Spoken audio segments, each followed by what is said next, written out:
Bunsod ng panawagang dagdag singil sa pamasahe ng mga tsuper sa harap ng pagtaas ng presyo ng langis, pinagtibay na ng LTFRB ang taas pasahe sa traditional at modern jeepneys. Yan ang ulat ni Elijah Canlas.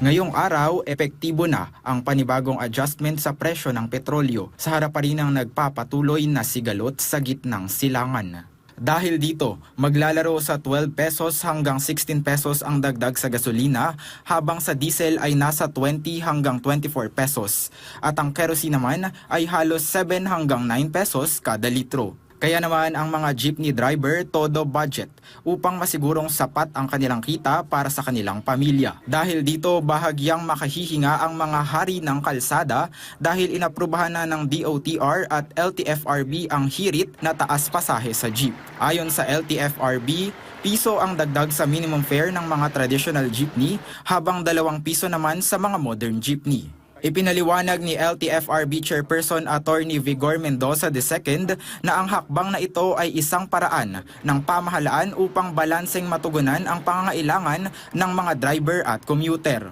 We considered, of course, fuel price. No? Ang kinonsider namin fuel price dito ranges from 75 to 80 pesos per liter. This was, I think, last week's prices. No? We also factored in the increase in spare parts costs na mga 14%.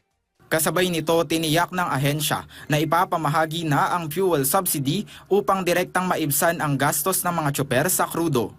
So if you will see our distribution, when we're ready, lalabas na natin yun. No? Wala ho tayong hindi binigyan. Lahat ng driver, hindi ng operator, dati operator lang pinag-uusapan. Hindi po. Driver na po pinag-uusapan po dito kasi alam namin sila po sumasagot ng presyo ng krudo pagdating sa magay ng jeepney. No?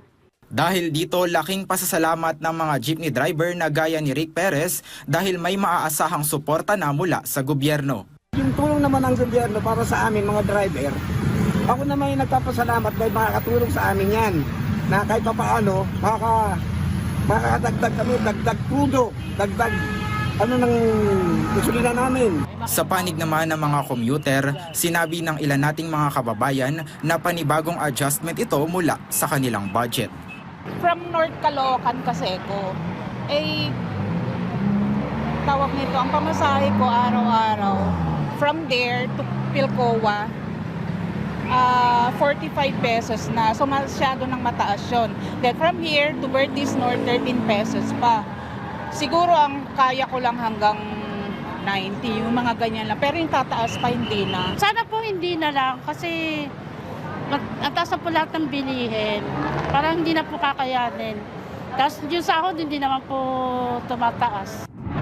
Sa harap ng mga hamon sa taas pamasahe at taas presyo ng petrolyo, nakatutok ang pamahalaan upang siguraduhin na mapoprotektahan ng kapakanan ng mga Pilipino. Elijah Canlas mula sa Pambansang TV sa Bagong Pilipinas.